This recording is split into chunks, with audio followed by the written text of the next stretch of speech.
ಧರ್ಮ ಮಾಡಿದೆ ಎಂದು ಯಮನಿನ್ನ ಬಿಡುವುದಿಲ್ಲ. ಕೂಡಿಟ್ಟು ಹಣವ ಕಟ್ಟಿದ ಮನೆಯೊಳಗೆ ನಿನಗೆ ಜಾಗವಿಲ್ಲ. ನನ್ನವಳೆಂದು ಕೈ ಹಿಡಿದು ಕರೆತಂದ ಮಡದಿ ನಿನ್ನ ಜೊತೆಗೆ ಬರುವುದಿಲ್ಲ. ಮುದ್ದಾಡಿ ಸಾಕಿದ ಮಕ್ಕಳು ನಿನ್ನ ಜೊತೆ ಬರುವರಲ್ಲ. ಪಟ್ಟೆ ಪೀತಾಂಬರ ವಸ್ತ್ರಗಳು ಪೆಟ್ಟಿಗೆಯಲ್ಲಿ ಕೂಡಿಟ್ಟವಲ್ಲ. ಜೀವ ನೀನೋಗುವಾಗ ನಿನ್ನವರ ಕಣ್ಣೀರೊಂದೇ ನೀ ಕಾಡಬೇಕಲ್ಲ.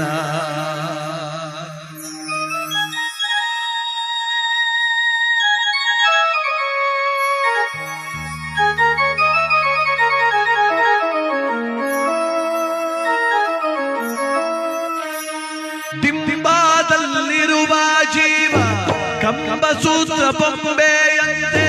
ದಿಂಬಾದಲ್ಲಿರುವ ಜೀವ ಕಂಬಸೂತ್ರ ಬೊಂಬೆಯಂತೆ. ಎಂದಿಗಾದರೊಂದು ದಿನ ಸಾವು ತಪ್ಪದೋ, ಸಾವು ತಪ್ಪದೋ. ದಿಂಬಾದಲ್ಲಿರುವ ಜೀವ ಕಂಬಸೂತ್ರ ಬೊಂಬೆಯಂತೆ. ಎಂದಿಗಾದರೊಂದು ದಿನ ಸಾವು ತಪ್ಪದೋ, ಸಾವು ತಪ್ಪದೋ.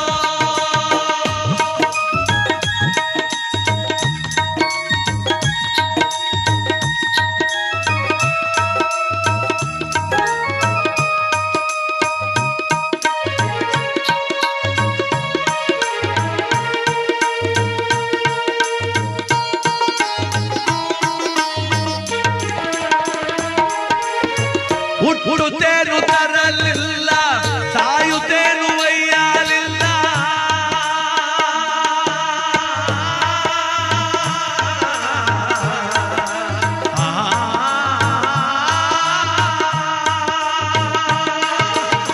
ಹುಟ್ಟುತ್ತೇನು ತರಲಿಲ್ಲ, ಸಾಯುತ್ತೇನು ಒಯ್ಯಲಿಲ್ಲ. ಸುಟ್ಟು ಸುಟ್ಟು ಸುಣ್ಣಾದರಳು ಆಯಿತಿದೆ. ಪ್ರತಿ ಕ್ಷಣ ನೋಡ್ತೀವಿ, ಹುಟ್ಟು ಸಾವು ನೋಡ್ತಾನೆ ಇದು ಜಗತ್ತಲ್ಲಿ. ಒಂದು ದಿವಸಕ್ಕೆ ಅದೆಷ್ಟು ಜನ ಹುಡ್ತಾರೋ, ಒಂದಿನಕ್ಕೆ ಅದೆಷ್ಟು ಜನ ಸಾಯ್ತಾರೋ. ಆ ಸತ್ಯ ಗೊತ್ತು ನಮಗೆ. ಒತ್ಕೊಂಡಾಗೇನು ಹೋಗ್ಲಿಲ್ಲ, ಬಂದಾಗೇನು ತರಲಿಲ್ಲ. ಅದ್ರ ಮಧ್ಯೆ ಹಾಳಾದ ಭಾವ ಬಿಡ್ತಿಲ್ಲ. ಹೋಗೋತು 3 ಎಕರೆ ಗದ್ದೆ ತೆಗೆದು ಬಿಡ್ಬೇಕು, ನಾ ಸಾಯತ್ತಿಗೆ 4 ಮನೆ ಕಟ್ಬಿಡ್ಬೇಕು, ನನ್ನ ಮಕ್ಕಳು ಹೆಂಡ್ತಿ ಭಾಳ ಸೇಫ್ಟಿ ಆಗಿದ್ಬಿಡು. ಏನು ಸೇಫ್ಟಿ ಮಾಡಿಯಪ್ಪ, ಏನು ಸೇಫ್ಟಿ ಮಾಡ್ತಿ? ಬರಬಾರ್ದು ಕಾಯಿಲೆ ಬಂದರೆ ಅದೇ ಜಮೀನು ಮಾರಿ ನಿನ್ನ ಆಸ್ಪತ್ರೆಗೆ ಸೇರಿಸ್ತಾರೆ. ಮಗ ಕೆಟ್ಟವನಾದರೆ ತಿಥಿ ಆದ 1 ತಿಂಗಳಿಗೆ 3 ಸೆಲೆಗ್ರಿಮೆಂಟ್ ಮಾಡಿ ಮಡಗ್ತಾನೆ.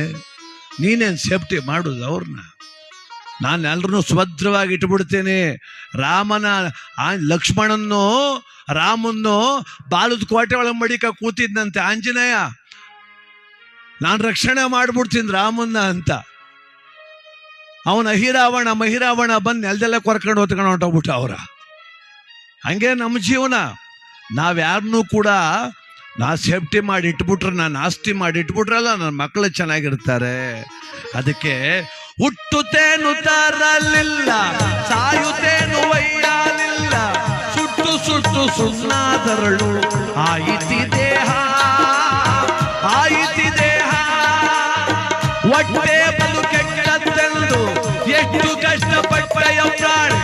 ಹೊಟ್ಟೆ ಬಲು ಕೆಟ್ಟದ್ದೆಂದು ಎಷ್ಟು ಕಷ್ಟ ಮಾಡಿದರು. ಬಿಟ್ಟು ಹೋಗುವಾಗ ಗೇಣು ಬಟ್ಟೆ ಕಾಣದೋ, ಬಟ್ಟೆ ಕಾಣದೋ. ನೋಡಿ, ವೆಂಕಟೇಶಣ್ಣ ಕೂಡಿಟ್ರು ಹಣ ಅಂತ 5,000 ಕೈ ಕೊಟ್ಟು ಕಳಿಸಿವ. ವಸ್ತೊಂದು ಬಟ್ಟೆ ಉಡ್ಸ್ಬಿಟ್ಟು ಅರ್ಧ ಹಾಕ್ಬಿಟ್ಟು ಕಳಿಸಿರೋದು ನಾವು. ಬಿಟ್ಟು ಹೋಗುವಾಗ ಗೇಣು ಬಟ್ಟೆ ಕಾಣದೋ.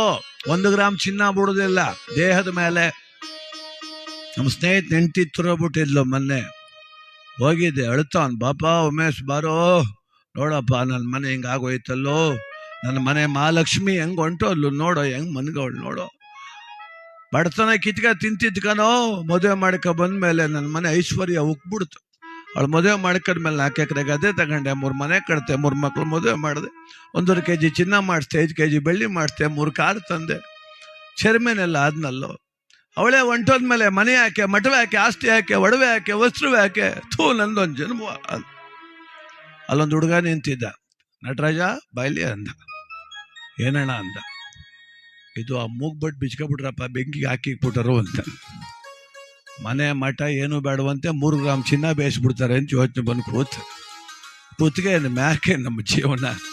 ಅದಕ್ಕೆ ಮಹನೀಯರು ಜ್ಞಾನಿಗಳು ಹೇಳ್ತಾರೆ ಬಂಧುಗಳೇ, 10-8 ಲಕ್ಷ ಗಳಿಸಿ ಮತ್ತೆ ಸಾಲದೆಂದು ಬರರ, 10-8 ಲಕ್ಷ ಗಳಿಸಿ ಮತ್ತೆ ಸಾಲದೆಂದು ಬರರ, ಅರ್ಥಕ್ಕಾಗಿ ಆಸೆ ಪಟ್ಟು ನ್ಯಾಯ ಮಾಡುವರೋ, ಸುಳ್ಳು ನ್ಯಾಯ ಮಾಡುವರೋ, ಬಿದ್ದ ಬೆಳಸು ತನ್ನ ತೆಂಬು ವ್ಯರ್ಥ ಚಿಂತೆ ಮಾಡಿ ಬರಿದೆ, ಬಿದ್ದ ಬೆಳಸು ತನ್ನ ತೆಂಬು ವ್ಯರ್ಥ ಚಿಂತೆ ಮಾಡಿ ಬರಿದೆ, ಸತ್ತು ಹೋದ ಮೇಲೆ ಅರ್ಥ ಯಾರಿಗಾವುದೋ, ಯಾರಿಗಾವುದೋ.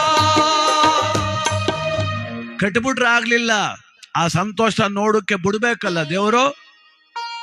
ಚಾಮರಾಜನಗರ ಜಿಲ್ಲೆ ಯಳಂದೂರು ತಾಲೂಕು ರೇಚಂಬಳ್ಳಿ ಎನ್ನುವುದು ಒಂದು ಗ್ರಾಮ. ಅಲ್ಲಿ ನಂಜುಂಡಸ್ವಾಮಿ ಅಂತ ಒಬ್ಬರು ಪಾಪ ಹಾಲು ಮತದ ಜನಾಂಗದ ನಾಯಕರು. ಅವರು ಕ್ರಾಂತಿವೀರ ಸಂಗೊಳ್ಳಿ ರಾಯಣ್ಣನ ಮಹಾದ್ವಾರ ಕಟ್ಸಿದ್ರು ಪಾಪ ಅವ್ರ ಊರಲ್ಲಿ. 6 ತಿಂಗಳು ಮೊದಲೇ ನಂಗೆ ಫೋನ್ ಮಾಡಿದ್ರು, ಅದು ಉದ್ಘಾಟನೆಗೆ ನೀವು ಆಡ್ಬೇಕು ಸ್ವಾಮಿ, ನಮ್ಮೂರಿಗೆ ಬಂದು ನಂಗೆ ಭಾಳ ಆಸೆ ಕರೆಸ್ಬೇಕು ಅಂತ ನಂಜುಂಡಸ್ವಾಮಿ ಅಂತ ಅವ್ರ ಹೆಸರು, ರೇಚಂಬಳ್ಳಿ ಗ್ರಾಮ. ಆಯ್ತು ಸರ್ ಅಂದೆ.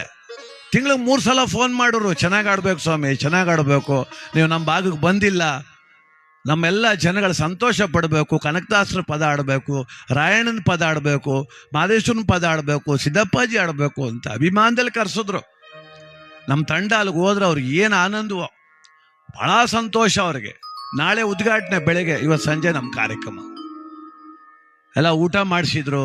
ನಿಮ್ಗೇನು ಬೇಕು ಸ್ವಾಮಿ, ಸಮಯ ಕಮ್ಮಿ ನನಗೆ, ನಾನು ರಾತ್ರಿಯೆಲ್ಲ ಆಡೋದಿಲ್ಲ ಸ್ವಾಮಿ, ಒಂದು 3 ಗಂಟೆ ಟೈಮ್ ಆಡ್ತೀನಿ ಅಂದರೆ, 1 ಗಂಟೆ ಆಡಪ್ಪ ನೀನು, 1 ಗಂಟೆ ಆಡು ಸಾಕು, ನಮ್ಗೆ ಆಡ್ಬೇಕಷ್ಟೇ. ಎಲ್ಲ ರೆಡಿ ಮಾಡ್ದೋ, ವಾದ್ಯ ಸ್ಟೇಜ್ ಮೇಲೆ ಕೂತ್ಕೊಂಡೆ, ಒಂದು ಪ್ರಾರ್ಥನೆ ಆಡಿದೆ. ಸ್ಟೇಜ್ ಮೇಲೆ ಬಂದು ಹೂನಾರ ಹಾಕ್ಬಿಟ್ಟು ಕೆಳಕ್ಕೆ ಹೋಗಿ ಕೂತ್ಕೊಂಡವ್ರು ಮ್ಯಾಕ್ ಕೇಳಲೇ ಇಲ್ಲ.